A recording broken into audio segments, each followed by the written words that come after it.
मुझे तो ये डर है कि अगर इस तरह के हालात देश में चलते रहे तो लोग सड़कों पर तो आएंगे ही, लेकिन मुझे ये डर है कि सड़कों पर जब आएंगे तो कहीं हिंसा ना हो जाए। आखिर इलेक्शन को चुराना बड़ी अनोखी सी बात लग रही है। देखिए, वोटिंग राइट को एक फंडामेंटल राइट सुप्रीम कोर्ट ने माना है। बहुत ही अहम हक है लोगों का वोट देने का।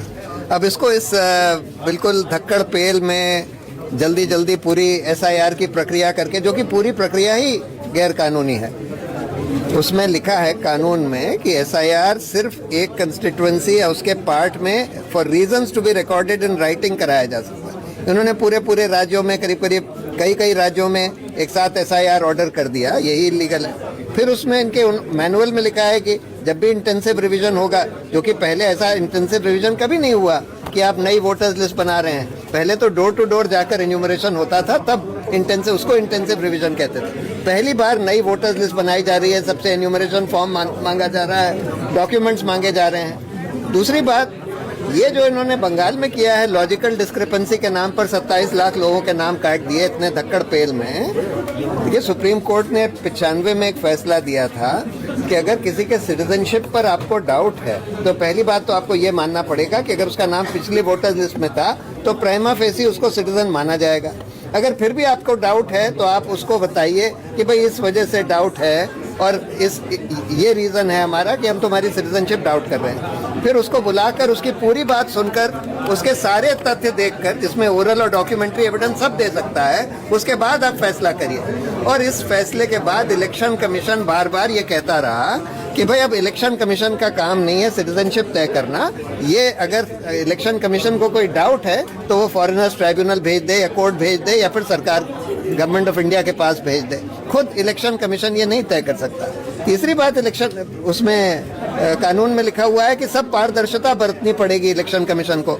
जब कोई एप्लीकेशन आती है नाम डालने के लिए या नाम काटने के लिए, एप्लीकेशन को तुरंत इलेक्शन कमीशन की वेबसाइट पर डाला जाना चाहिए। यहाँ तो वो सब ये सब कुछ नहीं कर रहे, और जो वोटर्स लिस्ट है उसको भी मशीन रीडेबल फॉर्म में नहीं दे रहे, बिल्कुल उसका बकवास रीजन बताते हैं। तो ये साफ हो गया है कि इलेक्शन कमीशन तो बिल्कुल सरकार या भाजपा के एजेंट की तरह काम कर रहा है। और दुर्भाग्य की बात यह है कि इतना ज़्यादा डिलीशन वगैरह हो रहे हैं, लोगों का मौलिक अधिकार का हनन हो रहा है, और सुप्रीम कोर्ट उस पर बस थोड़ा बहुत लीपापोती कर रहा है, उसके आगे नहीं कुछ कर रहा है। चुनाव आयोग का एक ट्वीट आया है जिसमें कहा है, टीएमसी को लेकर के उन्होंने कहा है कि बंगाल में भय मुक्त, प्रलोभन मुक्त, हिंसा मुक्त चुनाव होगा। ये टीएमसी इस तरीके से ट्वीट किया जाए तो मानो बीजेपी ने किया। हाँ, ये तो देखिए हर जगह हम देख रहे हैं कि इलेक्शन कमीशन भाजपा के एजेंट की तरह बिहेव कर रहा है। ये ट्वीट भी ऐसा इस तरह से एक पॉलिटिकल सा ट्वीट है इलेक्शन कमीशन का।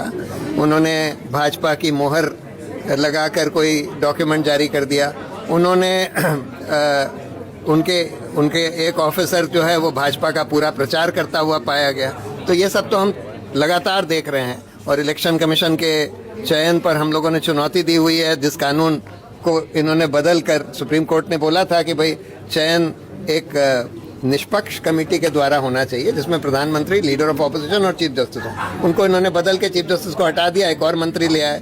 अब उसके तहत जिसको चाहे बना देते हैं, अपने पिट्ठुओं को बना देते हैं। उस कानून को भी हम लोगों ने चुनौती दी हुई है, लेकिन वो भी अभी लंबित है सुप्रीम कोर्ट। कई बार कह चुका है कि सर और इसका एसआईआर का लिंक ही नहीं। सर और एसआईआर और इसका एनआरसी। हाँ, तो पहले इन्होंने कोशिश करी कि मुसलमानों का नाम एनआरसी से हटा दें। आसाम में कोशिश करी, लेकिन वहाँ सुप्रीम कोर्ट ने सुपरवाइज कर लिया, तो जितने परसेंटेज वहाँ हिंदू थे उतने परसेंटेज हिंदू बाहर हो गए एनआरसी के, जितने परसेंटेज मुस्लिम थे उतने मुस्लिम बाहर हो गए। फिर उन्होंने सोचा कि सीएए के थ्रू हम हिंदुओं के नाम वापस ले आएंगे, वो भी फेल हो गया। अब इन्होंने सोचा कि हम एसआईआर करके मुसलमानों के नाम हटा देंगे, और एसआईआर में भी हर तरह से घुमा फिरा के अब ये लॉजिकल डिस्क्रिपेंसी लाकर और उसमें टारगेटेड डिलीशंस कर रहे हैं। प्रशांत जी, ये चुनाव दर चुनाव इस तरीके की चीजें हो रही हैं, हम देख भी रहे हैं। आखिरी हथियार ये होता है कि सुप्रीम कोर्ट के पास जाए। सुप्रीम कोर्ट के लिए भी आप कह रहे हैं कि वो लीपापोती कर रहे हैं, तो आखिर इसका हल निकलेगा कैसे?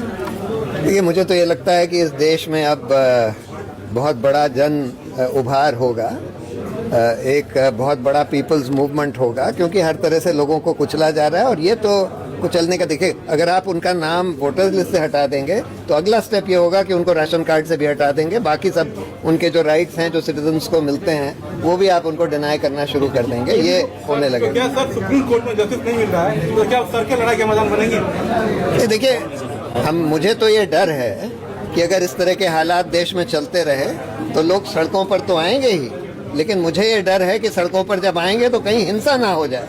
वो नहीं होनी चाहिए और इसीलिए हम लोग ये कोशिश करते रहते हैं कि भाई सुप्रीम कोर्ट ही इसका हल निकाले, सुप्रीम कोर्ट ही करे। लेकिन दुर्भाग्यपूर्ण सुप्रीम कोर्ट इस केस में नहीं कर रहा है।